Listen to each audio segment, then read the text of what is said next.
So I don't know, I was just doing a show and it somehow just chopped off. I don't know what happened to, I was in the middle of doing my show this evening and of course it just dropped off in the middle of the thing here.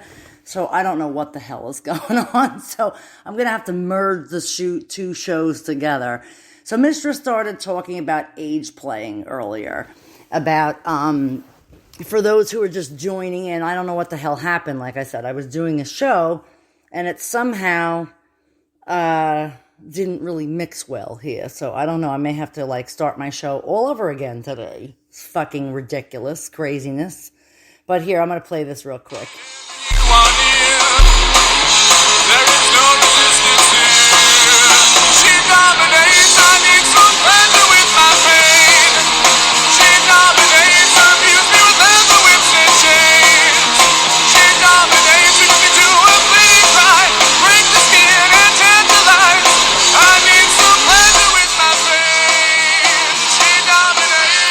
You're listening to the Whip Appeal Show hosted by MistressCandy69 from the BDSM Alive Radio Network.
Littles would be,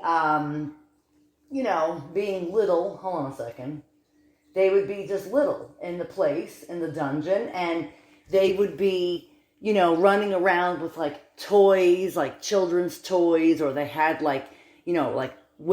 children's clothes on. This one woman, she was a little girl. She was about, 12, 11 years old, and she was carrying around a teddy bear, sucking her thumb, and her daddy Dom was there, and not once did I ever see her daddy Dom do anything dirty to her, other than kind of give her a good swift over-the-knee spanking and paddling when she did something terrible, but never did I ever see him do anything sexual to her, because their lifestyle, that didn't involve that, you know what I mean? So again, the phone lines are open. If anyone is interested in calling into tonight's show, the phone number for the show is 516 406-3512. And,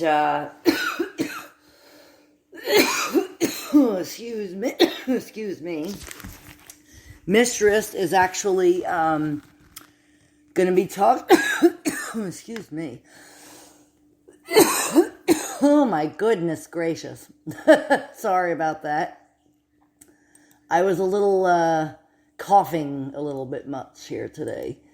So age play is a different type of role play. It involves people, of course, they're consenting to this. They treat another as if they were a different age. Age play is role playing between adults and involves consent from all parties. And it is not necessarily sexual, okay?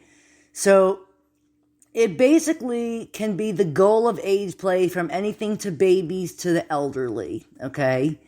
It's kind of an interesting, people want to know about if things are similar to age play, right? So it's kind of interesting. There's where is it here? A DDLG, daddy, dom, and a little girl thing. So a DDLG, which is a daddy, dom, and a little girl, right? Or it could be a MM or a MD, which is a mommy dom, boy, or little girl. So it could be an MDLB also, which is very confusing. Okay, all these different abbreviations, pronunciations nowadays.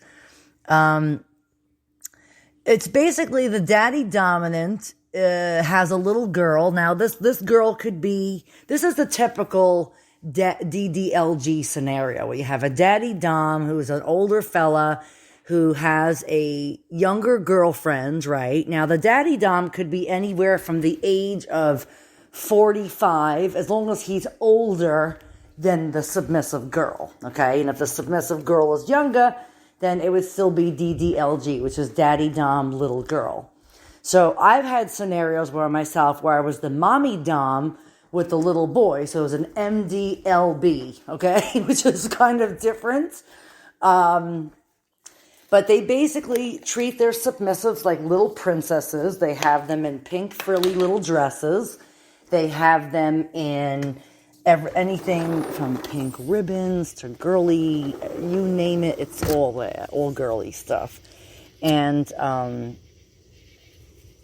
teddy bears, they treat them like a little princess. They make them sleep in a very pink, satiny bedroom, nightgown things. Basically treating them like a little princess, okay?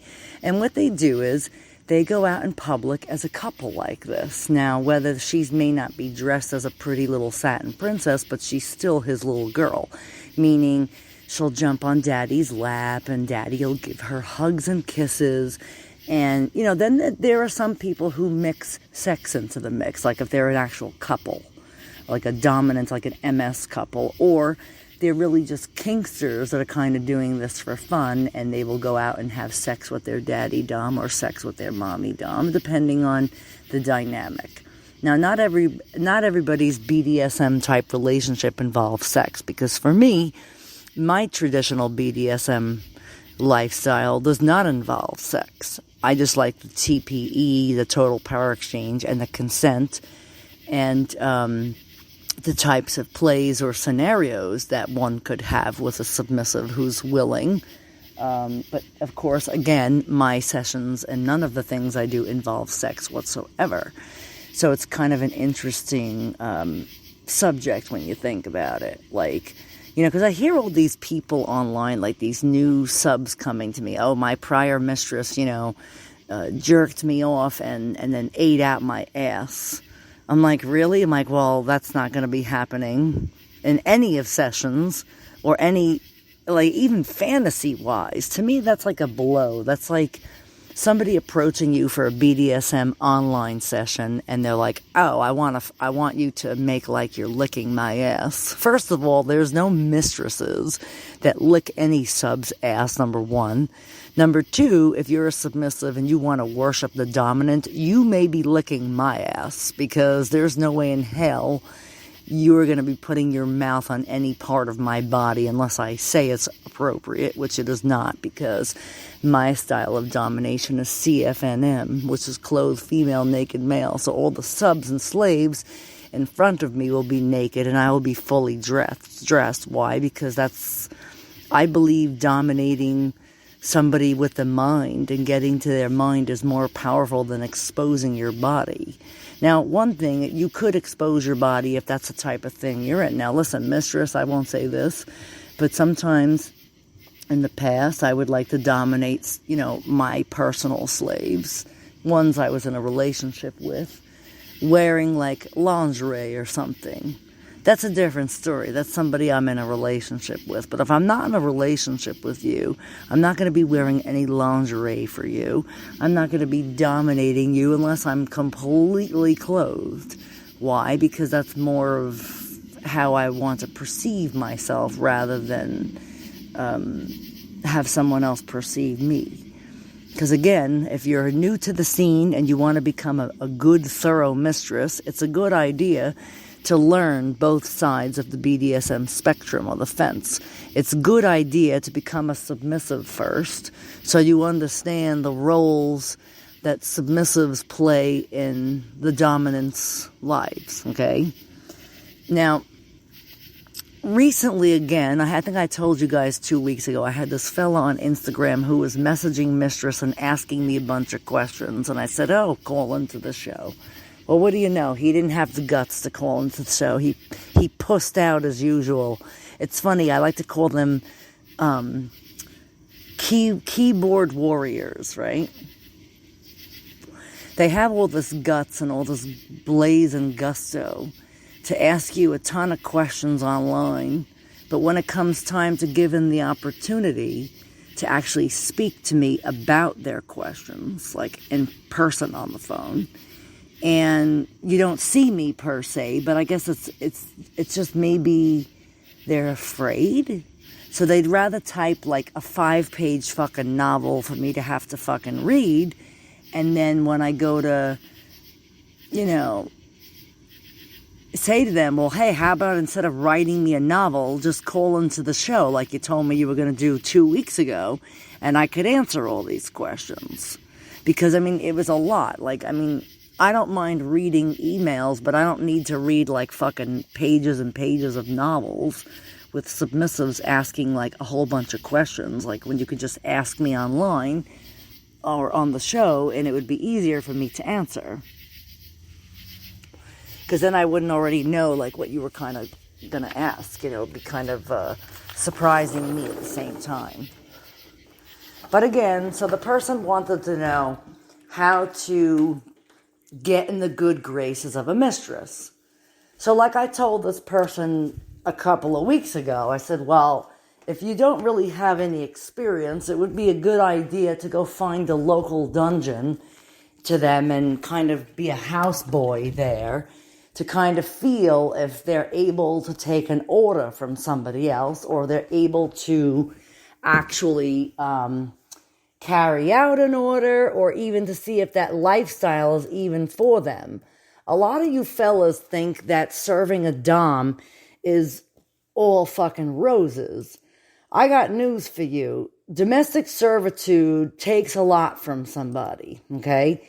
You really have to know and understand your place to even become a domestic servant.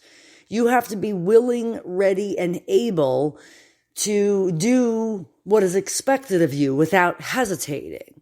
So if you want to become a domestic servitude slave, and a slave, not a submissive, you must know and understand your place, and your place is to be at the mistress or master's beck and call. So basically you're going to be in the house with them. You're going to be given a set of orders and a set of things to do in a timely fashion. So that doesn't mean, I tell you to wash the dishes and it takes you fucking 3 hours to wash the dishes. You got to wash the dishes in within a respected time frame, like a half hour, 40 minutes, whatever. Now, if mistress is having a dinner party and they need dishes for the table, yourself and another submissive or slave would be washing